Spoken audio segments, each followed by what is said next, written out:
Halo adik-adik semua, ketemu lagi dengan saya Kak Ivan. Nah, minggu lalu kan kita sudah belajar tentang pembelahan sel, juga kita sudah belajar tentang organ-organ reproduksi pada pria maupun wanita, dan kita juga sudah mempelajari tentang siklus menstruasi. Nah, untuk video kali ini, kita akan belajar tentang fertilisasi. Nah, sebelum kita masuk proses fertilisasi, kita harus tahu dulu apa itu fertilisasi.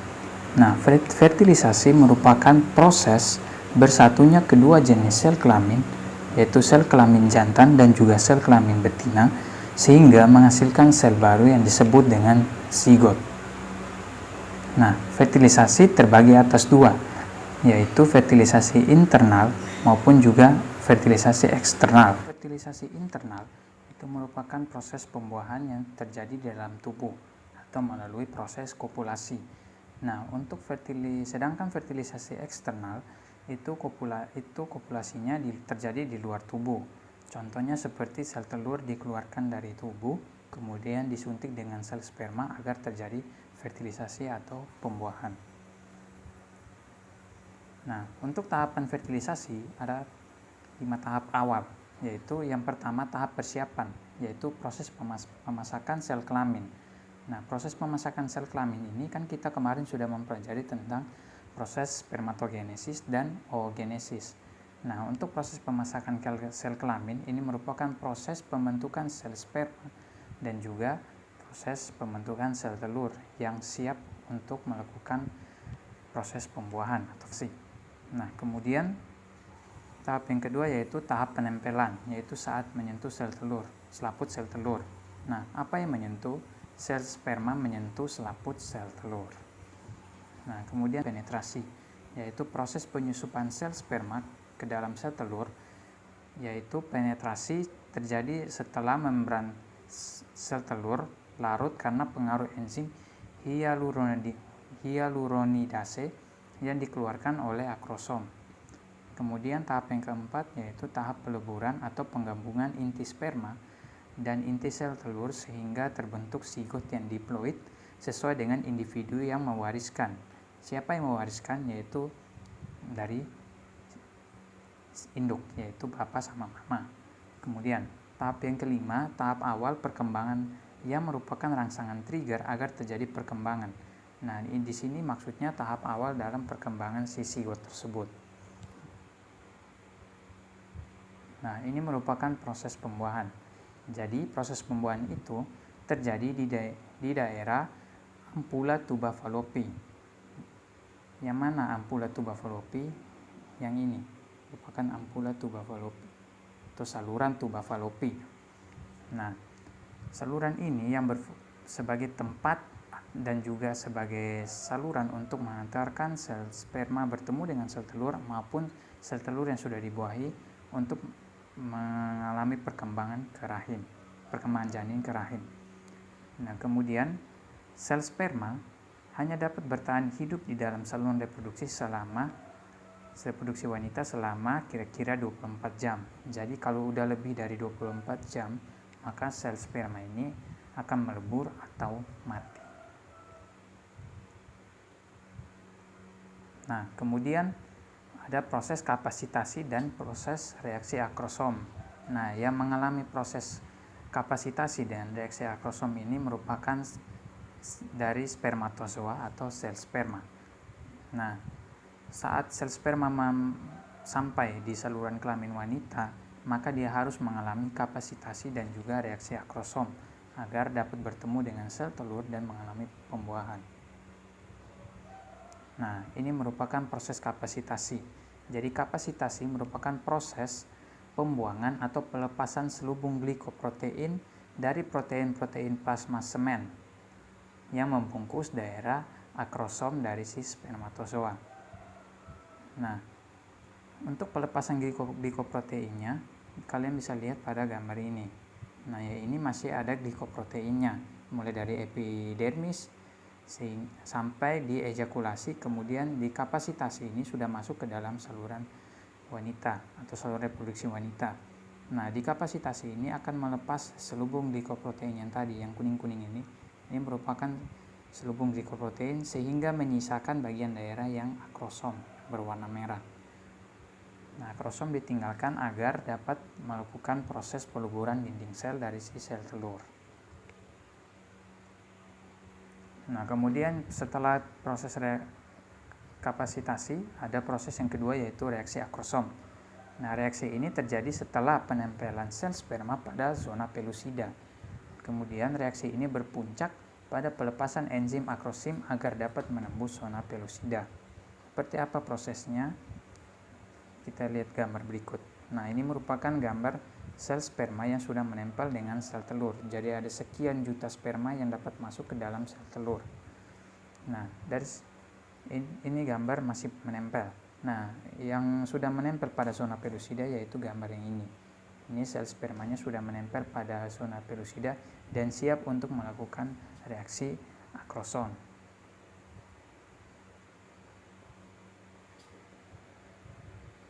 Nah, kemudian fase fertilisasi atau fase pembuahan. Nah, yang pertama itu ada fase penembusan korona radiata. Setelah itu ada fase penembusan zona pelusida dan juga fase penyatuan oosit dan membran sel sperma yang sudah berhasil masuk. Nah, yang pertama itu ada fase penembusan korona radiata.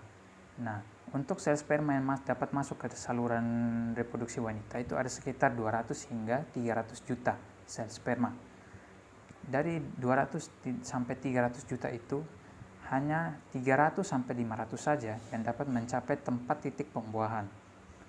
Nah, dan dari 300 sampai 500 yang tadi hanya satu saja yang bisa masuk ke dalam sel telur untuk melakukan proses pembuahan. Nah, sperma yang mana yang dapat masuk? Hanya sperma yang dapat mengalami kapasitasi saja yang dapat menembus sel korona radiata. Nah, ini merupakan fase yang tadi. Jadi fase yang pertama ini sel sperma masuk. Ini sel spermanya. Kemudian sel sperma akan bertemu dengan zona pelusida ini. Nah, kemudian setelah bertemu dengan zona pelusida, nah di sini ada membran korona radiata. Nah, untuk membran korona radiata ini dapat ditembus oleh sel sperma yang dapat mengalami proses kapasitasi. Nah, proses kapasitasi ini ada di sini. Jadi, tadi glikoprotein atau selubung glikoproteinnya itu dibuang agar tersisa akrosom. Nah, akrosomnya ini akan berlanjut pada fase yang kedua, yaitu reaksi akrosom. Yang ada di slide berikutnya. Nah, yang kemudian di reaksi berikut itu ada fase penembusan zona pelusida. Nah, zona pelusida merupakan sebuah perisai glikoprotein yang ada di sekeliling sel telur. Nah, untuk dapat sel sperma menembus zona pelusida ini, maka dia harus melepaskan enzim akrosin pada proses akrosom agar dapat menembus zona pelusida ini. Kemudian setelah zona pelusida ini dapat ditembus oleh sel sperma, maka permeabilitasnya akan berubah sehingga mengakibatkan dilepaskannya enzim lisosom dan akhirnya zona pelusida yang tadi agar dia dapat menebal sehingga sel-sel sperma yang tadi yang masih ada sekitar 300 hingga 500 tidak bisa menembus masuk lagi karena sudah ada sel sperma yang dapat menembus zona pelusida tersebut. Seperti apa fasenya? Seperti ini pada gambar ini. Nah, jadi ini merupakan zona pelusida. Nah, setelah sel sperma menempel pada zona pelusida, akrosomnya menempel pada zona pelusida di sini. Nah, akrosom ini akan melepaskan enzim akrosim sehingga dapat menembus zona pelusida agar sel sperma dapat masuk. Nah, setelah zona pelusida ini ditembus oleh sel sperma, maka permeabilitas dari zona pelusida ini akan mulai menebal. Nah, menebalnya itu akan dihasilkan oleh enzim lisosom. Nah, enzim itu yang berfungsi untuk mempertebal dinding ini sehingga 500 ataupun 300 sel sperma yang tersisa tadi tidak dapat menembus masuk lagi. Nah, setelah dia masuk, maka dia akan melakukan proses yang berikut ini. yaitu fase penyatuan oosit dan membran sel sperma. Nah, setelah dia menyentuh membran sel oosit atau sel telur, kedua selaput plasma sel tersebut akan menyatu. Artinya sel kedua selaput plasma dari sel sperma dan juga sel oosit akan menyatu.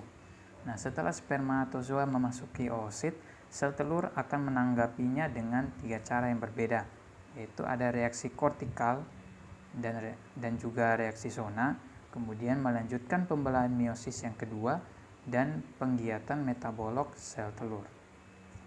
Nah, yang pertama itu ada reaksi kortikal dan zona. Nah, akibat terlepas butir-butir kortikal oosit, nah selaput oosit tidak dapat ditembus lagi oleh spermatozoa yang lain. Jadi, kalau dia sudah terlepas dari butir-butir kortikal oosit, maka selaput oosit akan menebal sehingga sel sperma yang lain tidak bisa masuk, tidak bisa menembus. Kemudian zona pelosida akan mengubah struktur dan komposisinya untuk mencegah dan menambat dari penetrasi sel sperma yang lain. Nah, menghambatnya dengan cara mempertebal dindingnya, jadi sel sperma yang lain tidak dapat menembus masuk lagi. Kemudian proses yang kedua yaitu melanjutkan pembelahan meiosis yang kedua. Nah, setelah spermatozoa memasuki oosit, dia akan melakukan proses yang kedua yaitu pembelahan secara meiosis yang kedua, yaitu salah satu sel anaknya akan menjadi badan kutub kedua dan yang lainnya menjadi oosit definite atau pronukleus wanita dengan jumlah kromosomnya itu 22 ditambah dengan X. Seperti yang ada di gambar yang di bawah, adik-adik bisa perhatikan. Nah, setelah dia menembus, maka dia akan melakukan proses meiosis kedua. Nah, kemudian proses yang ketiga yaitu penggiatan metabolik sel telur. Nah, spermatozoa akan bergerak maju terus hingga dekat sekali dengan pronukleus wanita. Inti spermatozoa akan membengkak dan membentuk pronukleus pria. Ekor dari spermatozoa akan terlepas dan berdegenerasi. Kemudian selama masa pertumbuhan, baik itu pronukleus wanita atau pria sama-sama haploid atau setengah dari gamet induknya. Nah, ini merupakan proses pronukleus jantan dan betina. Jadi setelah mereka sudah bertemu, maka sel gametnya akan dilepas setengah dari sel induknya, atau sel ini sudah disebut dengan sel haploid.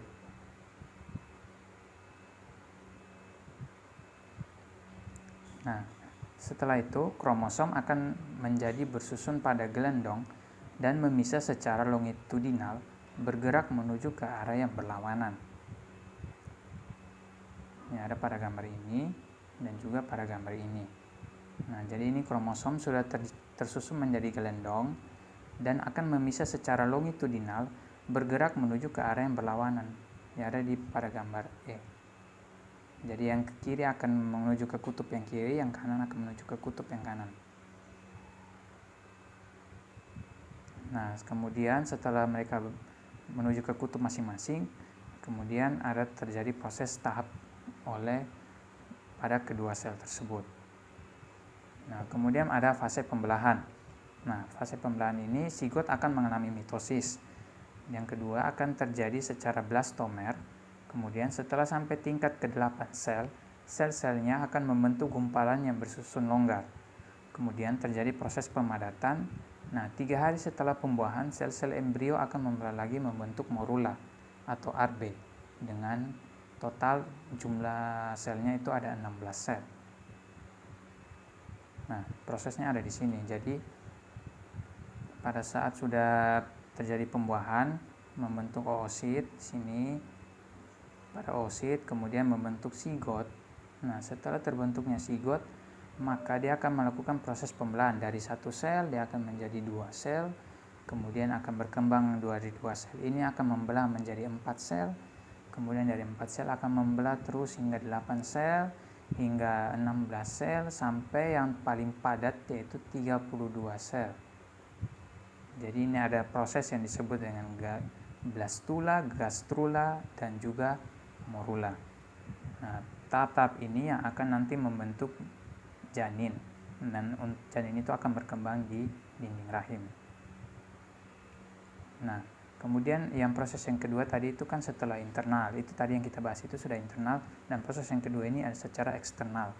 Nah, mekanismenya yaitu daya tarik spesies spesifik dari sel sperma yang pertama harus diperhatikan. Kemudian daya tarik ini semacam kemotaksis di mana sel telur dapat mengeluarkan satu zat yang mempunyai daya tarik atau atraktan. Nah, jadi kan tadi internal di dalam, jadi eksternal ini di luar. Nah, kalau di luar ini maka dia harus memiliki daya tarik masing-masingnya. Daya tarik dari sel sperma maupun daya tarik dari si sel telur.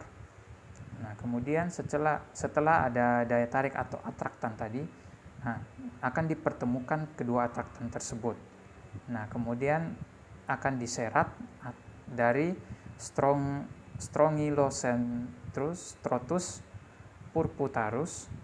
purpuratus dan risek dari Arbequia puntulata. Nah, zat-zat ini merupakan polipeptida yang pendek dan terdapat di dalam selaput lendir dari sel telur.